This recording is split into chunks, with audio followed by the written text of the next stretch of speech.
Bonjour à tous, bienvenue dans cette vidéo un petit peu explicative concernant le TP sur la dilution, d'accord, et qui va utiliser la conservation de la masse. Je vous rappelle que vous disposez d'une solution mère de concentration connue, d'accord, 0,790 grammes par litre, et vous devez fabriquer des solutions filles, c'est-à-dire des solutions qui viennent de la mer mais qui ont été diluées.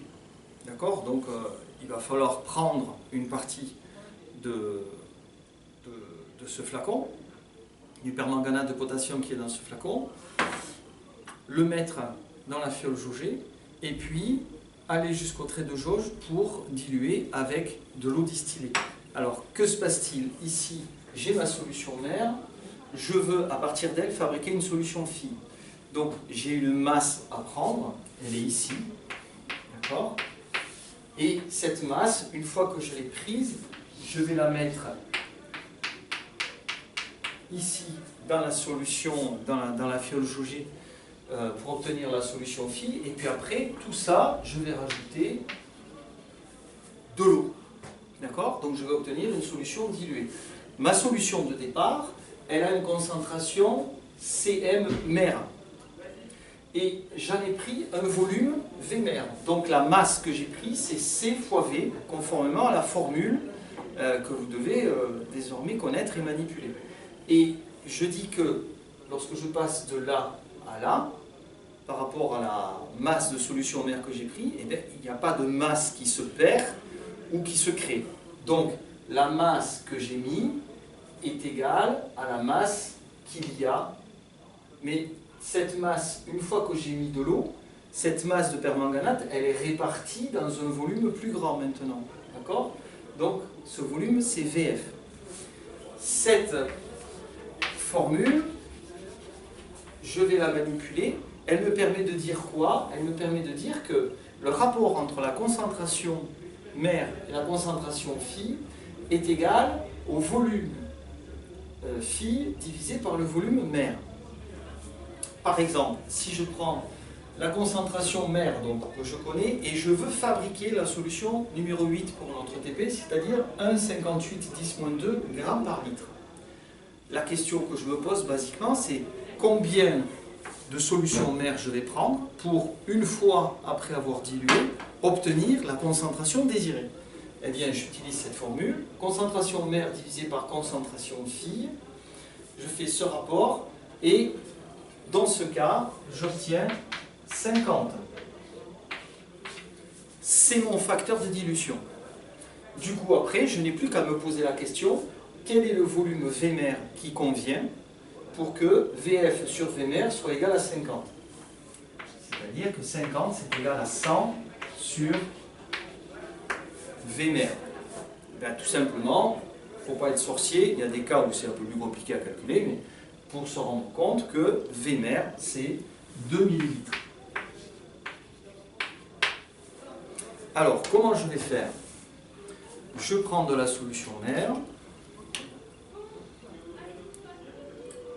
j'en verse un peu dans un bécher parce que je ne prélève jamais directement dans mon flacon produit pour ne pas introduire d'impuretés. Je vais prélever 2 ml. Donc là, je fais avec une pipette graduée, j'en ai pris trop, j'en rejette. Voilà. Je mets dans la fiole jaugée et je vais compléter avec l'eau distillée.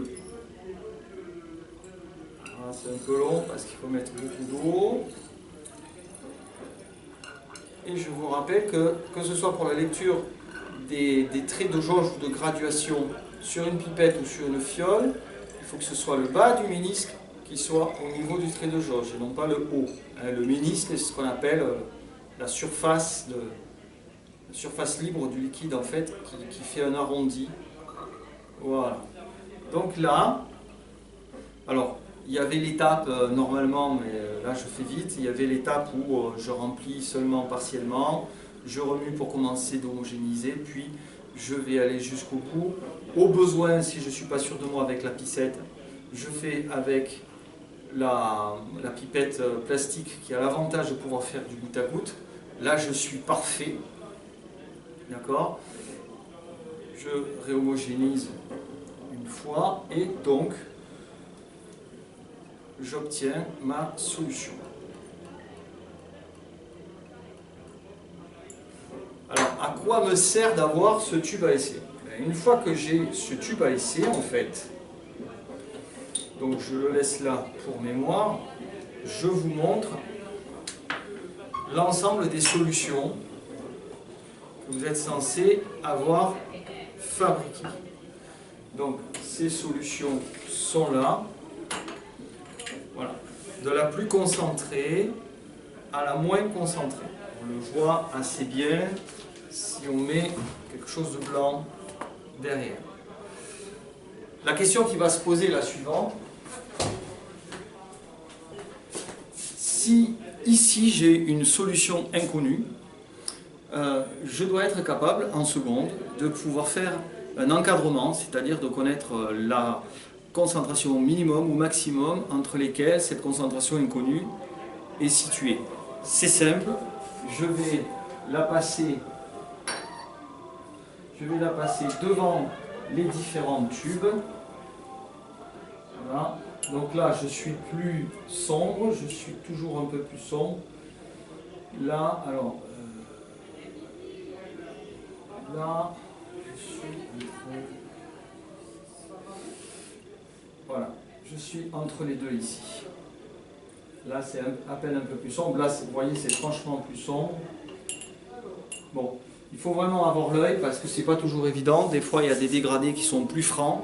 Mais là, je peux dire que ma solution inconnue, dont j'ai un prélèvement ici, a une concentration qui se situe entre celle-ci et celle-ci. Donc, solution 6, solution 5. Et donc, je connais la concentration massique de la solution 5, celle de la solution 6. Et donc, je déduis que cette concentration-là est comprise, pour ce TP, entre 4,74 10-2 grammes par litre et 3,95 10-2 grammes par litre. Voilà, donc vous devez à tout prix réfléchir sur ce schéma et comprendre ce qui se passe pour pouvoir après, sur n'importe quelle dilution qui vous est demandée, pouvoir réfléchir et donner rapidement le volume mère à prélever et le facteur de dilution. Voilà, à bientôt.